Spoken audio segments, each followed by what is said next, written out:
প্রথমেই বলি, আজকে আমি একটা যে ভিডিও করতে চলেছি এটা হচ্ছে আমার নিজের বই পড়া সম্বন্ধে কয়েকটা কথা আমি আজকে বলতে চাই। আমার বই পড়া বলতে আমার বই পড়তে খুবই ভালো লাগে, কিন্তু সময় হয়ে ওঠে না। যখন কলেজ করেছি, তারপর স্কুলে পড়তাম, আমার স্কুলে পড়তে পড়তেই আমার বই পড়তে খুবই ভালো লাগে। হ্যাঁ, স্কুলের বই নয়, যে পড়াশোনার বইগুলো, গল্পের বই পড়তে বা যে কোনো ধরনেরই বই হোক না কেন আমার ভালো লাগে। এখন ডিসেম্বর মাস চলে আসছে, নভেম্বর শেষ হতে মাত্র কয়েকটা দিন বাকি। তো এই ডিসেম্বর নাগাদ যে শীতকালে যে বইমেলা হয়, যখনই হয় আমার মন চায় যে ওখানে আমি ছুটে চলে যাই। সে কেউ গেল বা না গেল তার জন্য অপেক্ষা করি না, নিজেই ঘুরে চলে আসি। তো যাই হোক,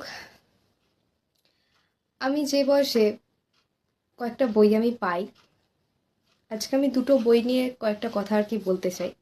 তো বইগুলো সম্বন্ধে আমি বলবো, তবে হ্যাঁ, একটা কথা যে আমি কথা হয়তো গুছিয়ে বলতে পারি না সেভাবে, যেটুকু চেষ্টা করব যে আমি তার সম্বন্ধে বলার।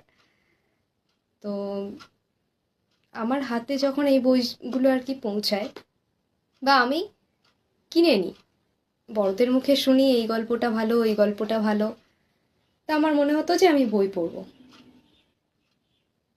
বইটা হাতেও পাই, পড়িও, কিন্তু সেই বয়সে, যে বয়সটায় আমি পড়ি, সেই বয়সটা বোঝার ক্ষমতাটা আমার ঠিক তখন আসে না।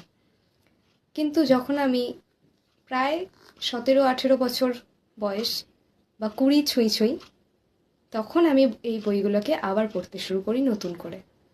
এই কদিন আগেই একটা বই পড়ছিলাম, এখানেই আছে।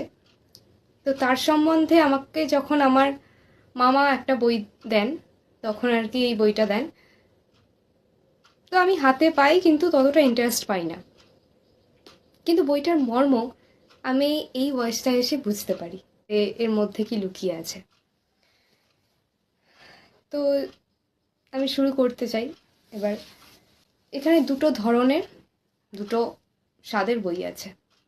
তো প্রথমেই বলি, আমার প্রথম বইটা যেটা আমি বলতে চাইছি সেটা হচ্ছে জীবন দর্শন। এটা জীবন দর্শন লেখা হচ্ছে জি কৃষ্ণমূর্তির। তিনি যে বইটা লিখেছিলেন তার অনুবাদিকা ছিলেন অঞ্জনা দাস।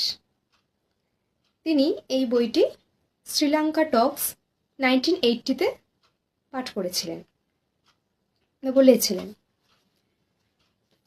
তো এই বইটির মধ্যে